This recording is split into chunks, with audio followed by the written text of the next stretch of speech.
지금은 성령시대라는 제목을 가지고 여러분들과 함께 오후 예배 시간 말씀을 함께 나누도록 하겠습니다. 참, 세상과 사람은 참 잘 변하죠. 사람은 마음이 참 잘 변합니다. 그래서 열 길 물속은 알아도 한 길 사람 속은 모른다라고들 말씀들을 많이 하죠. 저조차도 때때로 내 마음이 도대체 무슨 마음이지 하는 생각이 들 때도 아직도 있습니다. 아직도 사춘기라는 것이죠. 네, 우리 성도님들께서도 다들 이러한 경험들 있으실 겁니다. 아직도 나의 마음이 젊구나 라는 생각들, 바로 내 마음을 확인하지 못하고 내 마음이 어디로 갈지 모르는 듯한 그런 마음이 들 때 다시 한번 그런 마음을 생각해 보게 될 것입니다. 자, 세상과 사람은 참으로 변하는데 변하는 이유가 있습니다. 그것은 바로 그 세상과 사람이 가진 가치와 이해 득실 관계에 따라서 그런 마음과 그런 가치들, 그런 것들이 자주 변합니다. 특히 시대의 가치가 달라짐에 따라서 우리가 그 자주 변화하는 모습들 아실 것입니다. 제가 얼마 전에 한 이틀 전쯤에 이제 유튜브를 통해서 출산율에 관한 그런 영상을 본 적이 있습니다. 지금 출산율은 세계 최하입니다. 제일 꼴등이라는 뜻이죠. 그래서 이걸 수치적으로 계산하였을 때 0.78이 나왔습니다. 0.78이 나왔는데 이것은 그 학자가 말하기로는 나라가 망하고 있는 징조라고 합니다. 전쟁통에도 이 정도는 아니다라고 그것을 영상을 통해서 발표를 하였는데요. 근데 이것을 조금 돌려놓고 생각을 다시 한번 해보시면 다들 아실 것입니다. 우리 목사님께서 항상 말씀하실 때 목사님께서 자주 사용하시는 단어 중에 베이비 부머라는 세대를 많이 사용하십니다. 목사님께서 베이비 부머의 마지막 세대시다. 그래서 한 해에 약 100만 명이 넘는 아이들이 태어났다라고들 많이들 그런 단어를 많이 사용을 하셨는데, 그거와 지금의 상황과 비교를 해보면 지금은 약 20만 정도밖에 안 되는 그런 출산율이 많이 떨어져 있었습니다. 우리 어머님들께서, 우리 성도님들께서 그 베이비 부모 시대 때 100만 명이 태어나는 그런 시대 때는 그런 나라에서 어떤 말을 내세웠나요? 둘만 낳아서 잘 기르자, 아니면 하나만 낳아서 잘 기르자 라는 그런 포스터들을 한 번씩 그려보셨거나 아니면 자녀들을 통해서 접해보셨을 것입니다. 저는 접해보진 못했지만 그런 교과서를 통해서 본 적이 있습니다. 그런데 지금은 그 0.78이라는 그 출산율을 다시 2로 올리기 위해서 약 15년 정도의 국가 예산이 투입됐는데 자그마치 300조가 넘는 예산이 투입되었다고 합니다. 그만큼 출산율을 높이기 위해서 정부가 힘을 쓰고 있다는 것이죠. 그런데 어떻게 됐습니까? 결과는 계속 곤두박질 치고 있습니다. 우리 성도님들이 이제 젊은 시절 때 그런 100만 명 이상씩 태어났던 그 해에는 너무 많이 태어나기 때문에 둘만 낳자, 하나만 낳자 라는 세상의 가치가 이렇게 정해졌다면 지금은 어떻게든 2명 이상씩 낳게 하려고, 그리고 여러 가지 방법을 통해서 정부는 힘을 쓰고 있습니다. 이렇게 세상의 가치는 시대에 따라서 점차 변하게 되어 있습니다. 그 상황에 맞게 변한다는 뜻이죠. 그러나 변하지 않는 한 분이 우리 옆에 계십니다. 그분은 바로 하나님이십니다. 변하지 않는 하나님께서는 변하지 않는 하나님께서 내세우시는, 중요하게 생각하시는 가치가 하나 있습니다. 바로 1순위 가치가 있는데 그것은 바로 우리의 구원입니다. 변하지 않는 하나님께서 놓지 않으시는 한 가지가 바로 우리의 구원이라는 것입니다. 디모데전서 2장 4절에는 이렇게 밝히고 있습니다. 하나님은 모든 사람이 구원을 받으며 진리를 아는 데에 이르시기를 원하시느니라. 바로 하나님께서 우리 모두가 하나님의 자녀로서 새롭게 태어나고 영적인 구원을 받는 것을 목표로 한다라고 밝히고 있는 것입니다. 디모데전서 이외에도 성경의 전체적인 내용을 살펴보면 여러 이야기와 단어로 그런 성경을 표현할 수 있겠지만 공통적으로 하나님께서 우리를 구원하시겠다라는 의지와 뜻이 담겨 있습니다. 그래서 우리는 그것을 하나님의 언약, 약속이라는 단어로 표현하고 있습니다. 그래서 우리가 성경을 나눌 때 크게 어떻게 나누고 있지요? 구약과 신약 이렇게 나누고 있는 것입니다. 구약은 무슨 의미가 담겨 있습니까? 바로 하나님께서 메시아를 보내 우리를 구원하시겠다라는 약속이 담겨 있습니다. 그럼 신약은 어떤 내용이 담겨 있습니까? 바로 메시아 되시는 예수님께서 복음 사역을 하시고 다시 오시겠다라는 약속이 담겨 있는 것이지요. 그래서 구약 시대에는 하나님께서 이스라엘 백성들을 택하시고 하나님 나라의 백성이 되게 하셨습니다. 그래서 율법을 통해 하나님만을 바라보는 삶, 하나님만을 사랑하는 삶을 알려주셨습니다. 바로 삶의 이정표를 율법이라는 것을 통하여 우리에게 보여주셨다는 것이죠. 그러나 이스라엘의 역사를 살펴보면 하나님께서 이렇게 이정표를 제시해주고 그리고 그 길을 제시해 주셨음에도 불구하고 이스라엘 백성들은 그 길을 걸어가지 못하였습니다. 그래서 하나님께서는 인간이란 존재는 율법을 완전히 지키며 살아갈 수 없기에 한 가지 방법을 우리에게 주셨습니다. 그 방법은 바로 예수 그리스도입니다. 바로 예수 그리스도를 통해 죄의 문제를 단번에 해결해 주시며 예수님이 생명이고 복음이라는 것을 알려주셨습니다. 우리를 하나님의 은혜 가운데 있게 하셨습니다. 바로 예수님이 이 땅에 오심으로 신약의 시대가 열린 것입니다. 하나님의 변하지 않는 이러한 약속, 우리를 구원하시겠다라는 그 약속 가운데 오늘 본문 말씀을 통해 우리를 구원하시겠다라는 의지를 보여주시는 장면을 우리에게 나타내 주십니다. 바로 하나님께서 약속하시고 예비하신 새로운 시대가 열렸다는 것을 선포하고 계시는 것입니다. 그것은 바로 성령 임재의 사건, 오순절 사건을 말하고 있습니다. 우리는 그것을 오순절 성령 체험, 또 성령 강림절 이렇게 부르고 있습니다. 그래서 지금은 바로 성령의 시대입니다. 성령 강림절이라고 부르는 이 오순절은 구약의 77절이라고 부르는 절기이기도 합니다. 이것은 40년간 광야 생활을 통해 만나와 메추라기로 살아가던 이스라엘 백성들이 가나안에서 첫 곡식을 수확함에 대해 감사하는 의미가 담겨 있습니다. 6월절이 이스라엘 민족이 애굽으로부터 자유를 얻게 된 것을 기념하는 절기였다면 이 오순절은 이스라엘 민족에게 약속하신 가나안 땅에 들어가게 된 것을 기념하는 절기입니다. 그래서 이 절기에 성령의 임재가 있었다는 것은 바로 광야에서의 생활을 청산하고 하나님께서 주신 약속의 땅에서 하나님 나라의 백성으로서 새로운 시작을 알리고 기념하는 의미를 지닌 것입니다. 그래서 오늘의 제자들이 경험한 성령 체험의 현장은 예수님께서 승천하신 후 사도들을 중심으로 복음이 확장되어 교회의 시작을 알리는 사건이 되는 것입니다. 바로 새로운 시대가 열렸음을 바로 우리에게 보여주시는 것입니다.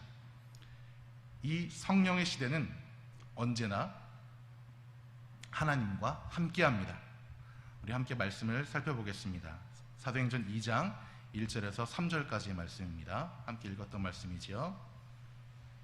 사도행전 2장 1절에서 3절까지의 말씀 읽겠습니다. 오순절 날이 이미 이름에 그들이 다 같이 한 곳에 모였더니 호련히 하늘로부터 급하고 강한 바람 같은 소리가 있어 그들이 앉은 온 집에 가득하며 마치 불의 혀처럼 갈라지는 것들이 그들에게 보여 각 사람 위에 하나씩 임하여 있더니 아멘. 예수님께서 십자가에 달려 죽으시고 부활하신 후 40일이 지났습니다. 제자들과 많은 사람들에게 친히 살아계심을 나타내셨고 하나님 나라의 일들을 말씀해 주셨습니다. 그리고 승천하시기 바로 전 아버지께서 약속하신 것을 기다리라 오늘 말씀하고 계십니다. 무엇을 기다리라 하시는 것일까요? 바로 성령입니다. 성령은 무엇입니까?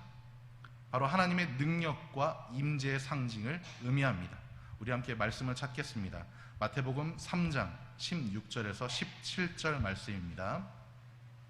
마태복음 3장 16절에서 17절의 말씀.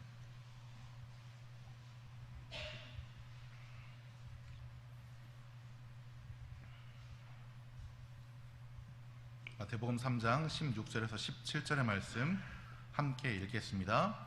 예수께서 세례를 받으시고 곧 물에서 올라오실새 하늘이 열리고 하나님의 성령이 비둘기같이 내려 자기 위에 임하심을 보시더니 하늘로부터 소리가 있어 말씀하시되 이는 내 사랑하는 아들이요 내 기뻐하는 자라 하시니라. 아멘. 예수님의 사역은 항상 성령님과 함께였습니다. 바로 아버지께서 함께해 주시고 그 능력을 부어 주셨습니다. 그 능력을 힘입어 공생의 전반에 복음을 전하는 사역을 이렇게 시작하게 되었습니다. 이제 그 능력을 오늘 우리에게 주신다 말씀하십니다. 사도행전 1장 8절에 이렇게 설명합니다. 오직 성령이 너희에게 임하시면 너희가 권능을 받고 예루살렘과 온 유대와 사마리아와 땅끝까지 이르러 내 증인이 되리라 하시니라. 아멘. 바로 하나님 나라의 일, 복음을 전하는 사역을 감당하는데 필요한 것이 바로 성령인 것입니다. 바로 하나님의 능력인 것입니다.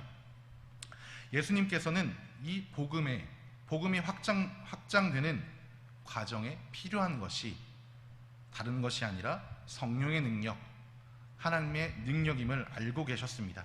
그래서 그것을 우리에게 전해 주시기 위해 아버지께로부터 우리에게 입혀질, 위로부터 능력으로 입혀질 것을 기다리라 약속하셨고, 절기상으로 오순절이 되는 이 날에 성령을 부어 주셨습니다.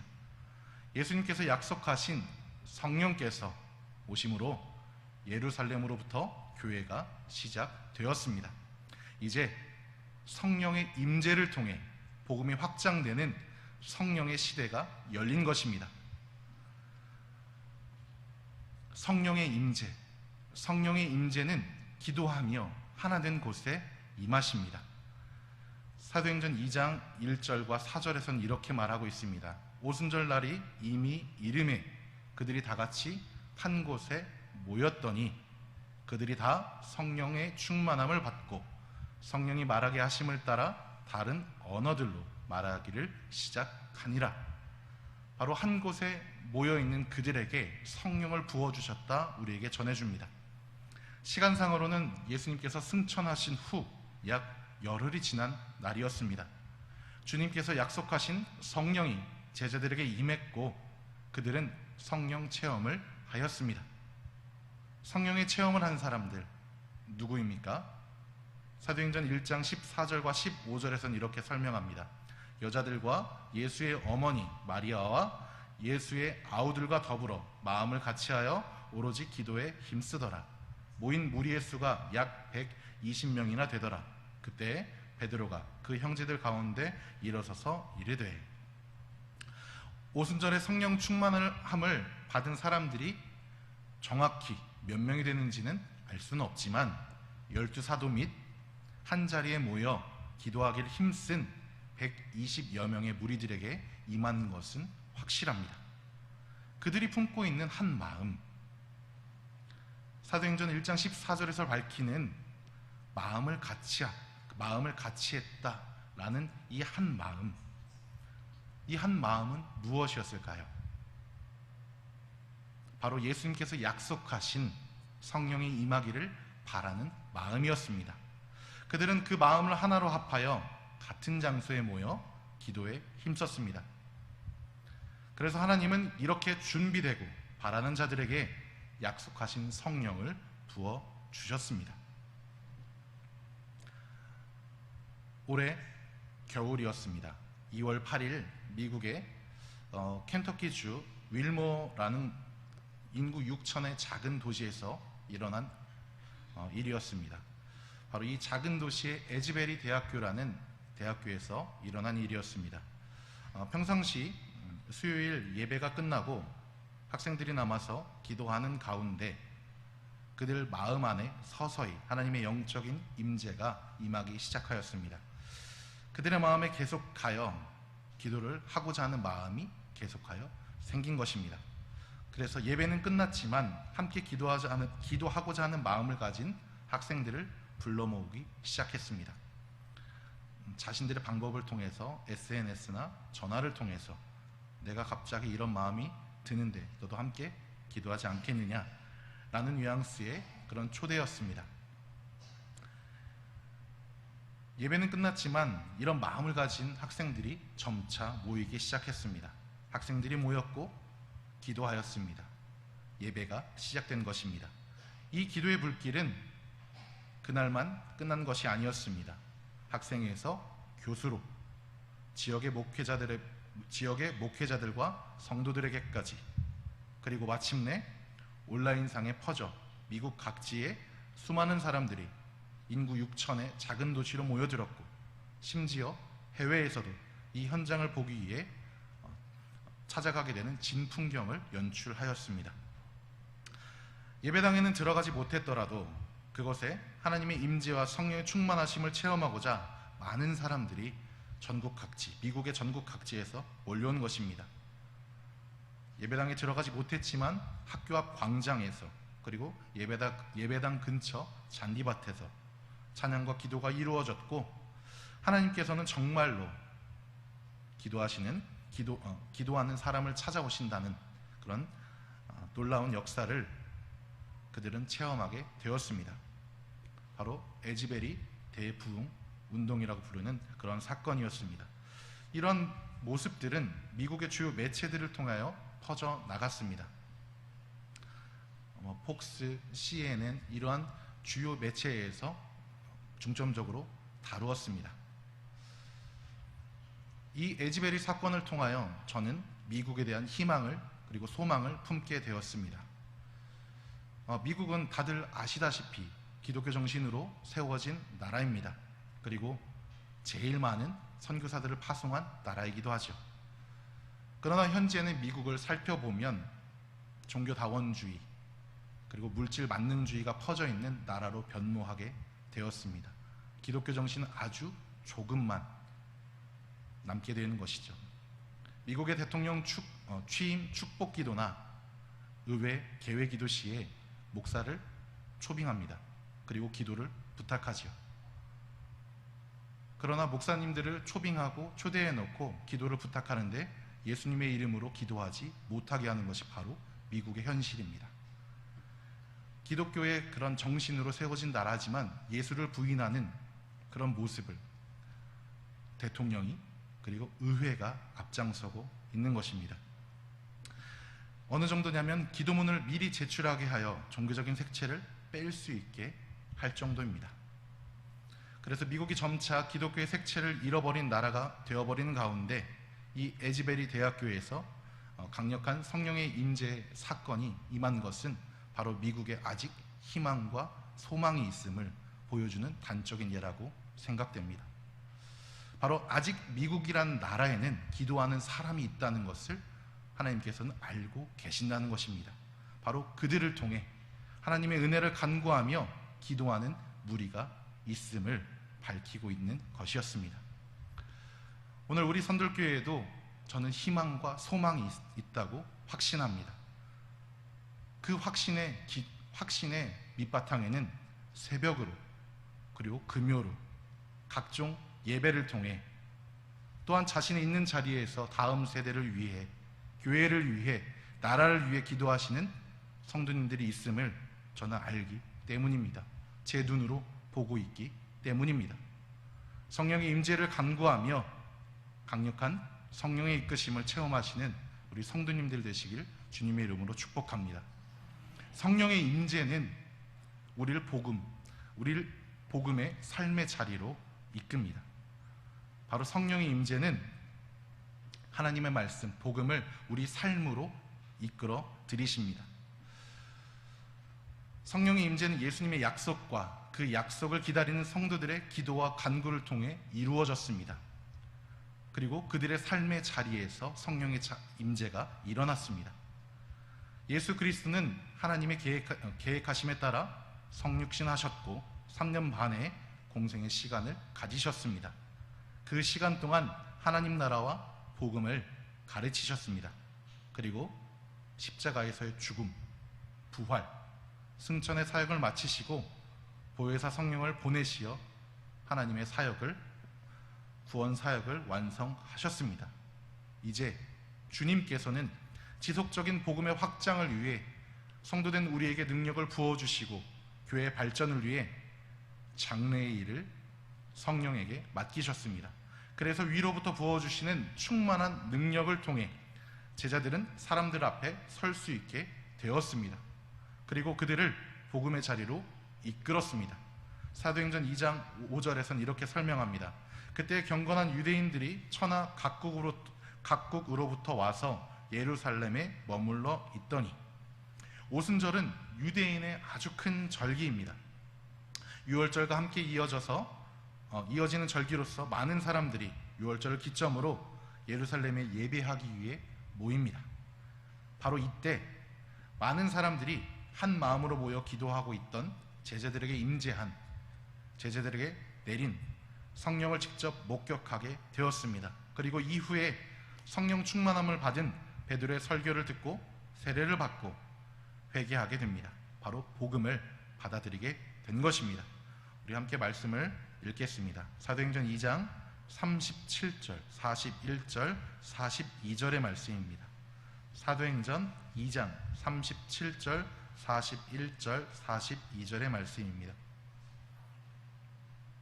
함께 읽겠습니다. 그들이 이 말을 듣고 마음에 찔려 베드로와 다른 사도들에게 물어 이르되, 형제들아, 우리가 어찌할꼬 하거늘. 그 말을 받은 사람들은 세례를 받음에 이날에 신도의 수가 3,000이나 더하더라. 그들이 사도의 가르침을 받아 서로 교제하고 떡을 떼며 오로지 기도하기를 힘쓰니라. 아멘. 베드로의 설교를 들은 이후에 그들의 마음은 움직여졌고 세례를 받고 회심한 자들이 3,000이나 되었다 성경은 증거합니다. 그리고 그들 안에서 서로 복음을 나누고 교제를 하며 기도에 힘썼다라고 밝히고 있습니다.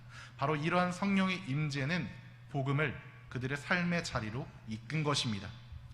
사도행전 2장 6절로부터 11절에서는 이렇게 설명합니다. 이 소리가 나매 큰 무리가 모여 각각 자기의 방언으로 제자들이 말하는 것을 듣고 소동하여 다 놀라 신기하게 여겨 이르되, 보라, 이 말하는 사람들이 다 갈릴리 사람이 아니냐? 우리가 우리 각 사람이 난 곳 방언으로 듣게 되는 것이 어찌 됨이냐? 우리는 바데인과 메데인과 엘람인과 또 메소보다미아, 유대와 갑바도기아, 본도와 아시아, 부르기아와 밤빌리아, 애굽과 및 구레네에 가까운 리비아, 여러 지방에 사는 사람들과 로마로부터 온 나그네, 곧 유대인과 유대교에 들어온 사람들과 그레데인과 아라비아인들이라. 우리가 다 우리의 각 언어로 하나님의 큰 일을 말함을 듣는도다 하고. 아멘. 성령의 임재는 단번에 끝나는 것이 아닙니다. 바로 자신들의 삶의 자리로 이어지게 되어 있습니다.